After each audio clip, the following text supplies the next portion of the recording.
They have to limit a team like TNT who's still trying to get their bearings back to just one shot and even transition defense. That's not the fastest transition attack that we've seen in Depensa. Take a look at that. Napakadali. There's a wide open lane. He was able to take advantage of that one, putting Javillonar on the side.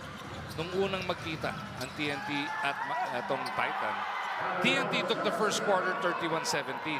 Pero no second quarter, Sumang trying to pick up where he left off. He's coming off a 14-point performance kontra sa Macau. Hollis Jefferson from straight away. Tawagan sa bumantay sa kanya. But this is a good shot and good setup job first by Gio Halalo. Hindi nga lang pumasok yung dress niya. Nakita niyo, malapat-lapat. Dito muna ako. Oh, baka hindi ko maiusog to. Tirahan ko na lang sa labas. Jordan Heading showing him how it's done. Which allowed itong ang kanilang import to have an unmolested shot from the free throw line. And Heading working against Sumang. He spins away from him. Jordan inside, scoops it up. Kumapit naman.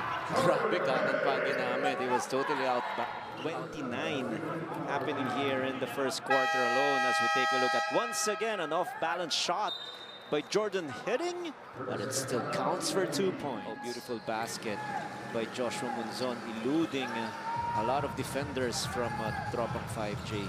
He went scoreless in the first 6 minutes of this game. Hollis Jefferson strips it away from you. Di mo naman pipigilan yun.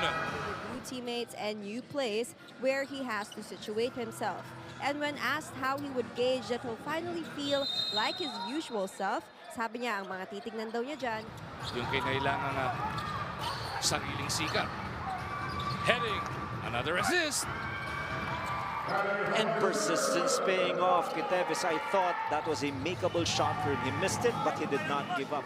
His disrupting offensive plays by the opponent. Look at the way he was able to deflect that one. Heading, finding his teammate, his import wide open for another basket. And good setup job by Joshua Munzon. Nambatak to the left. Inaantay si Brandon. Nagpunta na lang kay Jordan.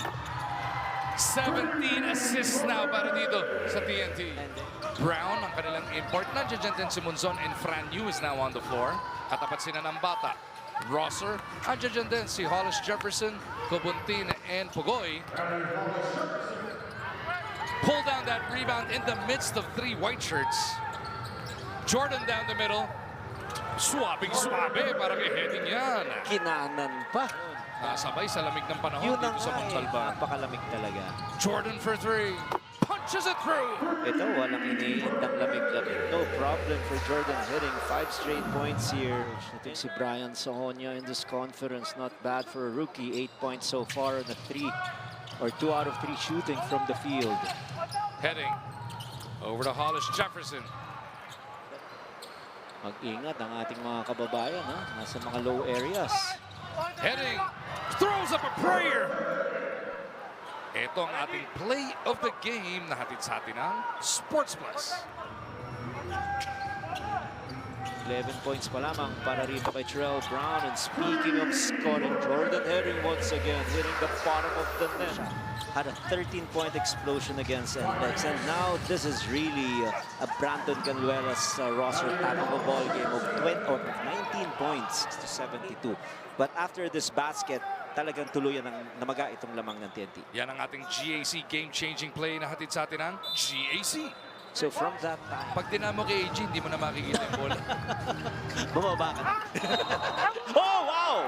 So definitely it's okay. Okay lang pala. Oh, the elevation was just fantastic. He was trying to slam it to score on a layup. Take a look at that once again. Grabe naman yung pag-elevate doon ni Jordan Heading. Multiple camera angle. Or a camera angles we saw right there. 22 points for Jordan Heading.